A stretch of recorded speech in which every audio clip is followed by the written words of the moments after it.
right now, some of you listening, you might be standing right at the very edge of your breaking point. I mean, life has just undeniably hit harder than you ever imagined it could, right? Hmm. And the sheer weight of it all just feels, well, utterly unbearable. Yeah. It's that really profound moment where you just feel completely crushed, maybe questioning every belief, every path, every decision you've ever made. Uh-huh.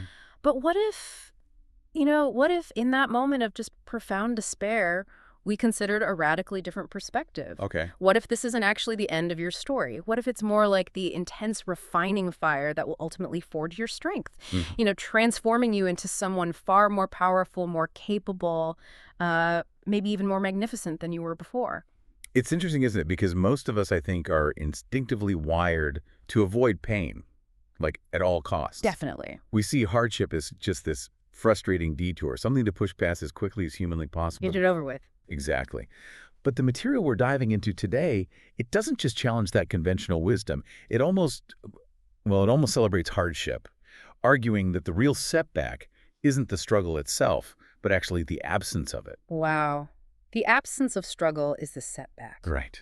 We're exploring excerpts from The Resilient Spirit, Rising from Adversity, and what's truly fascinating here, I think, is how this collection of insights reframes our entire understanding of challenge.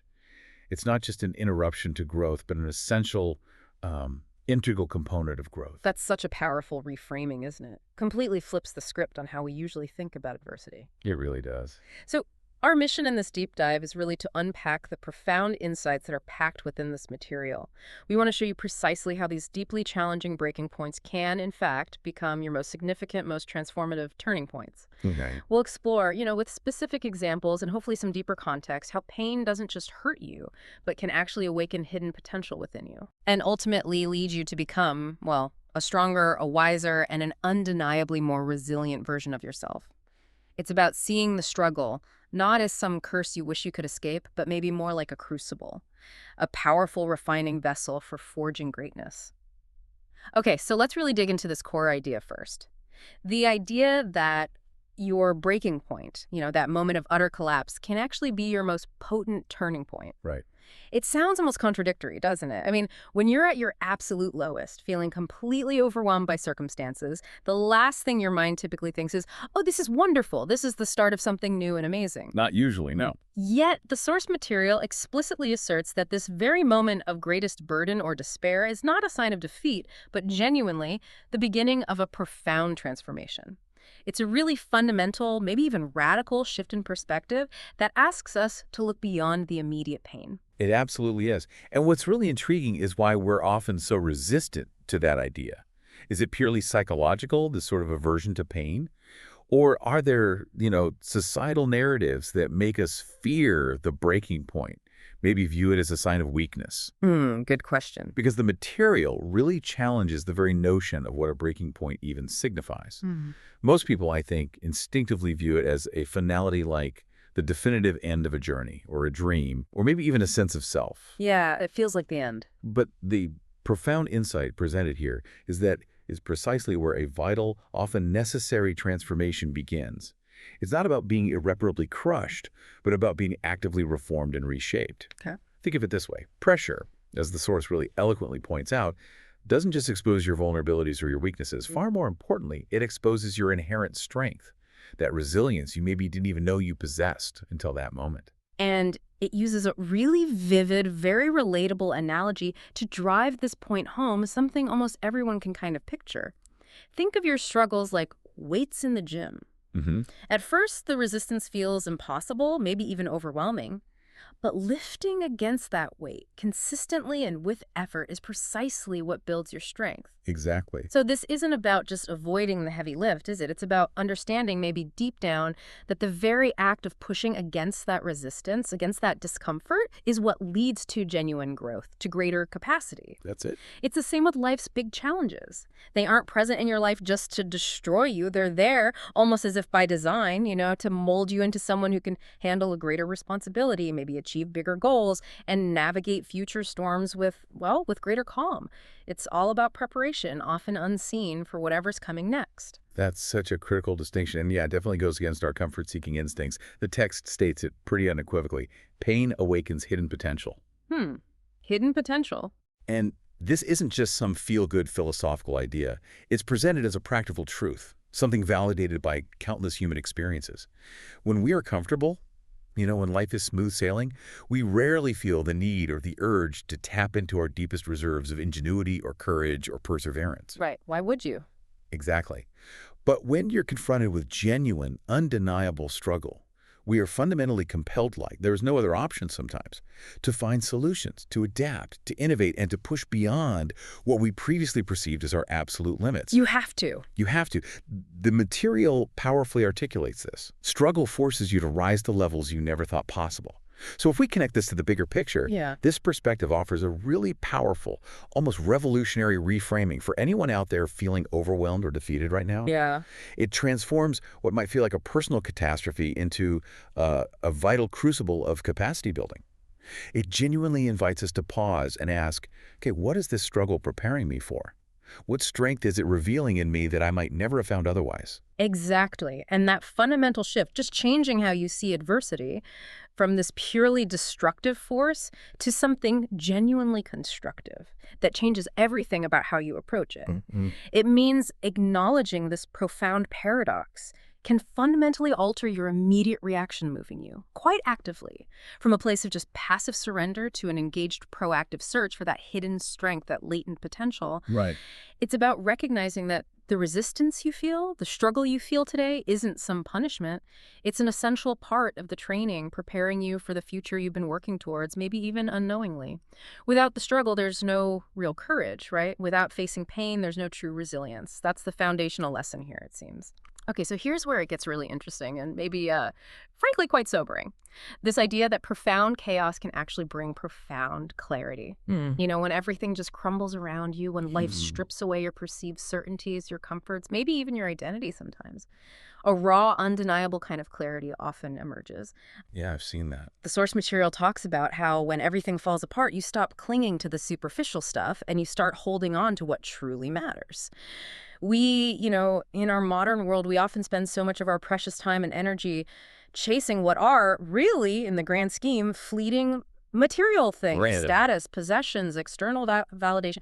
We build our lives on these shifting sands. That's a really profound observation, and the material offers this stark, almost brutal contrast.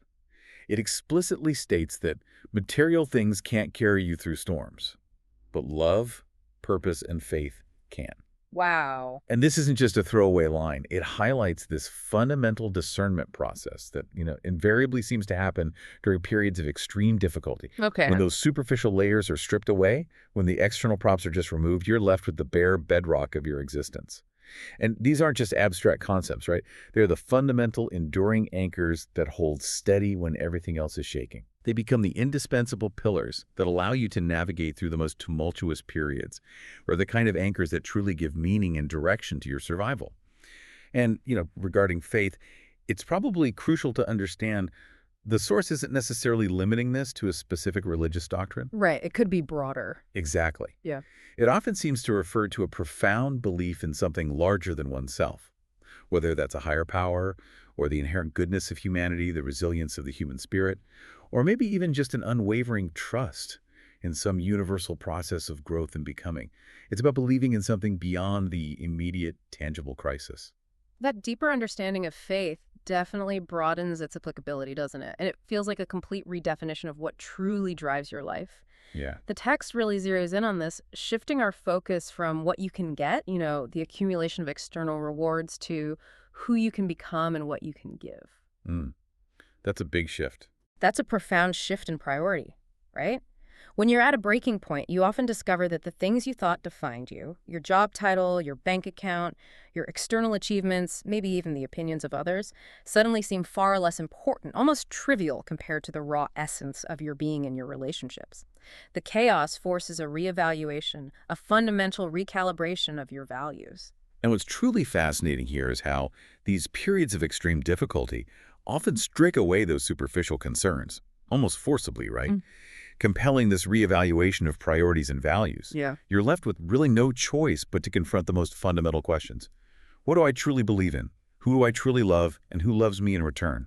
What is my ultimate purpose, my unique contribution to the world? The big questions. Big questions.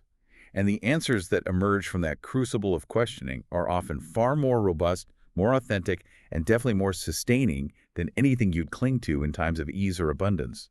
It's about building a foundation for your life that external storms, no matter how fierce they get, simply cannot shake. Mm-hmm. This also implies, I think, a profound sense of deep personal growth, moving beyond just a purely self-interested perspective to a more expansive, more contributive stance towards life and others. It's that moment you realize your worth isn't just in what you own, but really in who you are and what you stand for. You know, in our culture of just instant gratification, it's so easy to look for the immediate result, right? The visible progress, the quick fix. Absolutely. But this next section, Embracing the Struggle, talks about something far more subtle yet incredibly powerful: growth in the shadows. Seeds planted in the darkest valleys. It's this beautiful, often overlooked idea that even in our lowest, darkest points, genuine growth isn't just a possibility. It's actively initiated and nurtured, unfolding slowly and imperceptibly, long before it ever breaks into the light and becomes visible to the outside world. This concept of unseen beginnings is just so crucial, I think, for maintaining hope and perspective during those really trying times.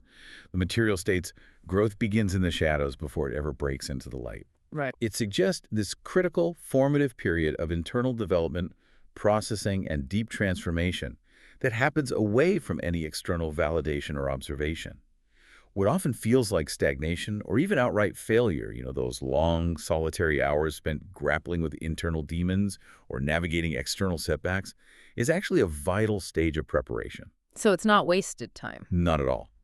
The text clearly asserts what feels like the end is often just preparation for a new beginning. This offers tremendous hope, doesn't it? Reminding us that those periods of internal struggle, self-reflection, and unseen effort are far from in vain. They are, in fact, absolutely foundational. Okay. This does raise an important question for us to consider, though. How do we cultivate patience and, maybe more importantly, trust during those shadow periods when we can't yet see any tangible, outward signs of growth? Yeah, that's the hard part. How do we maintain faith in a process when the outward results aren't there to reassure us? That's a perfect and incredibly challenging question, isn't it? Because it really forces us to confront and maybe transcend our instant gratification culture. It asks us to trust that there's a deeper, more organic process at play, one that operates on its own timeline, not necessarily ours. It validates those unseen efforts, those internal battles fought in solitude, and the emotional and psychological processing that happens during difficult times, assuring us they're not wasted energy. Right. Instead, they are actively building something incredibly strong, resilient, and profound beneath the surface, like a kind of inner scaffolding that will support future breakthroughs. It's about recognizing that the deepest roots grow in the darkest soil, far from public view. So when we talk about growth in the shadows, what does this all really mean for us personally? It means your struggles aren't destroying you. They're fundamentally building you, shaping you, much like fire and immense pressure builds steel and diamonds. Yeah, those are powerful metaphors. The source material here uses these incredibly powerful, almost elemental, natural processes to illustrate how intense pressure and heat transform ordinary elements into something extraordinary, something of incredible value and strength. Think about steel, right? It's not just heated once and done. It's forged in fire, repeatedly tempered, hammered, subjected to immense heat and stress to create that unparalleled strength, durability, and resilience we admire in structures and tools. Each impact, each intense burst of heat removes impurities and strengthens its molecular structure. And the comparison to diamonds is equally, maybe even more compelling, because it speaks to a transformation that begins from something quite common and, frankly, soft. Right, carbon. Exactly. Diamonds are formed under immense geological pressure, deep within the Earth's mantle over millions of years, transforming humble carbon, a soft, common element, into the hardest known natural material. It's an extreme example of how the most intense, unimaginable forces can create something of unparalleled value, beauty, and resilience. The material directly and beautifully links these physical metaphors to our own personal journey, stating, "And your soul is being refined through this trial." Wow. It's a vivid, almost visceral way of explaining that just as these natural elements undergo brutal transformative processes to achieve their final perfected state, so too does our character and spirit. The very forces that seem to threaten us, that feel like they're breaking us down are in fact the ones actively shaping us, making us more robust and brilliant. It really emphasizes that genuine, lasting transformation isn't some gentle, comfortable, or instantaneous process. Oh, not at all. It's often violent, demanding, and profoundly uncomfortable. There's friction, there's heat, there's immense pressure.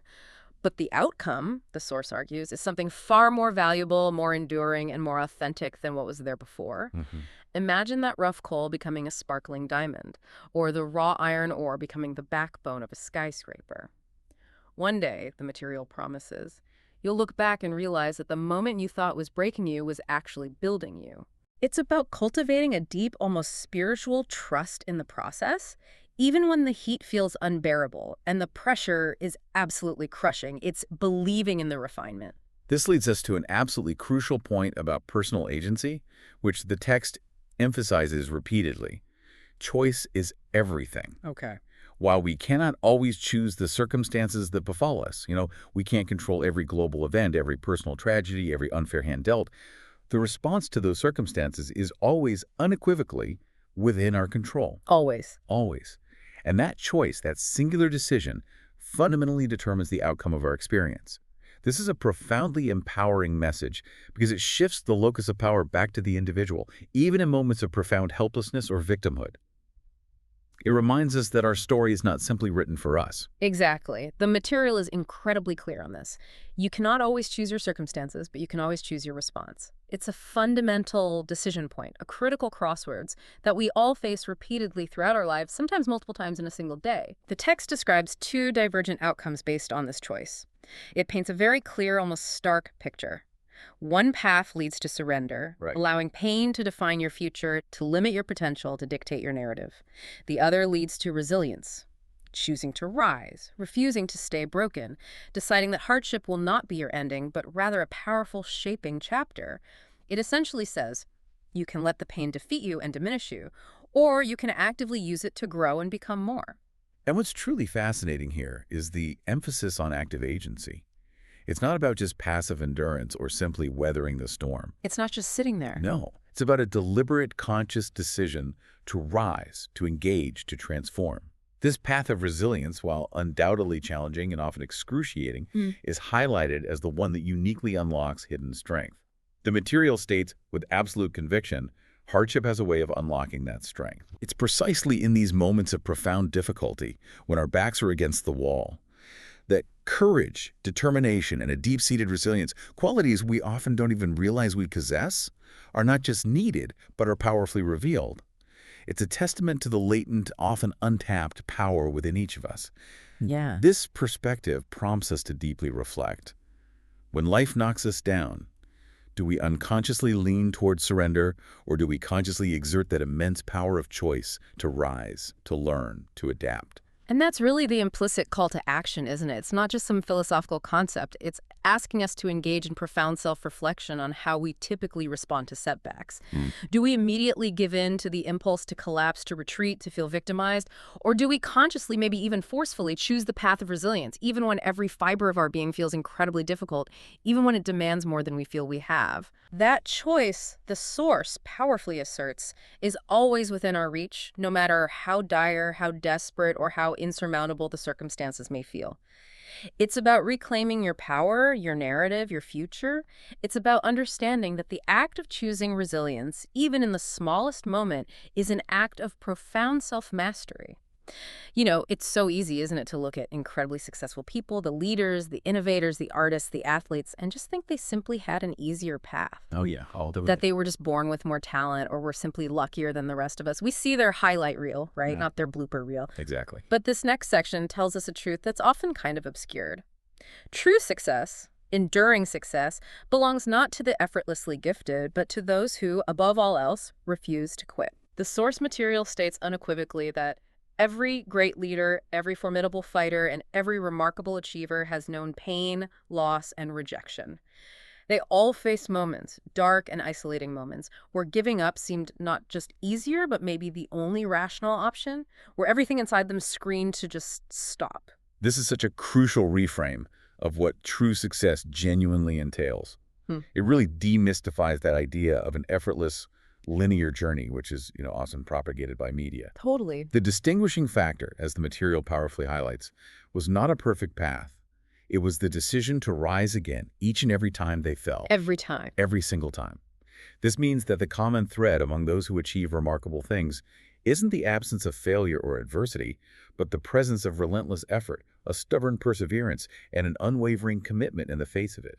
Society, unfortunately, often romanticizes success, presenting it as this overnight phenomenon without acknowledging the relentless struggle, the numerous failures, the countless rejections, and the sheer grit that invariably lie behind it. Yeah. And this perspective is absolutely crucial for you, the listener, because it reminds us that setbacks are not deviations from the path to success, but integral formative parts of it. They are the tests that precede the triumph. Absolutely. And in that sense, it makes success feel profoundly accessible, doesn't it? Not just to a privileged few who are gifted or lucky, but really to anyone with the sheer will to persist, to keep showing up, to get back up one more time. It's about that quiet, stubborn, often invisible decision to stand back up, dust yourself off, and take another step, even when you're utterly exhausted and all logic suggests otherwise. It's the silent battle fought and won within. This leads us directly into the truly transformative idea of pain as a teacher, rather than solely an enemy to be avoided or vanquished. Adversity, pain, and defeat. These uncomfortable, often agonizing experiences offer invaluable lessons that comfort simply cannot, will not provide. The material succinctly puts it in a way that truly resonates. Pain can make you bitter, or it can make you better. Defeat can break you, or it can build you. The difference is always your choice. Wow. Bitter or better, break or build. Yeah. This raises a critically important question about how we actively reframe our inner dialogue during tough times. How do we consciously shift from merely enduring the suffering to actively seeking the inherent lesson within that suffering? That's such a vital distinction, isn't it? It's not about ignoring the pain, but about actively transforming a negative experience into a growth opportunity. Right. It's about cultivating the wisdom to look for the gift within the wound. The world, as the source astutely observes, will try to convince you that your future is controlled by circumstances. It's easy to believe that. It's incredibly easy to fall into that seductive trap, believing that external events, the economy, other people's actions, fate dictate your destiny. But the powerful counter-truth presented here is that your future is written by your response to them. That's the key. Pain can teach profound patience when progress feels agonizingly slow. It can instill fierce discipline when distractions or temptations abound. It can foster deep humility when pride blinds you, and it can cultivate an overwhelming gratitude when breakthroughs finally arrive after a long, arduous journey. These aren't lessons you learn when everything is smooth sailing, when you're comfortable. They are explicitly taught, forged, and ingrained in the furnace of struggle. Precisely. Yeah. It encourages us to look beyond the immediate discomfort, the raw agony, and actively search for the insights, the wisdom, the deeper understanding embedded within the experience. Asking, what specific weaknesses is this current challenge exposing in me, inviting me to address? What new strengths am I discovering about myself that I never knew I had? How am I being challenged to adapt, to innovate, to evolve? This active engagement with adversity as a teacher, rather than just a punitive force, is what fundamentally transforms a painful period into a period of profound growth, wisdom, and self-discovery. It transforms passive suffering into active learning. Sometimes rising stronger doesn't mean some dramatic instant victory like you see in a movie montage. Right, rarely does. Sometimes it's just one small step forward when your legs feel incredibly weak, when every muscle aches, when you feel you can't possibly move. Sometimes it's simply holding on to hope, maybe just a tiny flicker of belief, when your heart is tired, utterly exhausted of believing anything good will happen. Resilience, the source reminds us, isn't always this dramatic, loud declaration. More often than not, it's a quiet, consistent, almost invisible commitment to just keep moving forward, even when no one is watching, even when there's no applause. Yeah. The source material describes this beautifully. Strength is not always loud. Often it's the quiet, unseen decision to keep fighting when no one is watching, to stand firm when the world tempts you to collapse. This really highlights the subtle yet immensely powerful acts of strength that accumulate over time.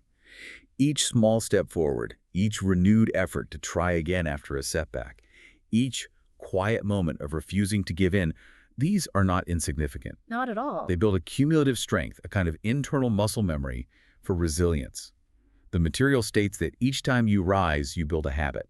And that habit of rising after every fall makes you unstoppable. Wow, a habit of rising. Yeah, it validates the consistent, often invisible acts of perseverance that are incredibly powerful and build long-term resilience.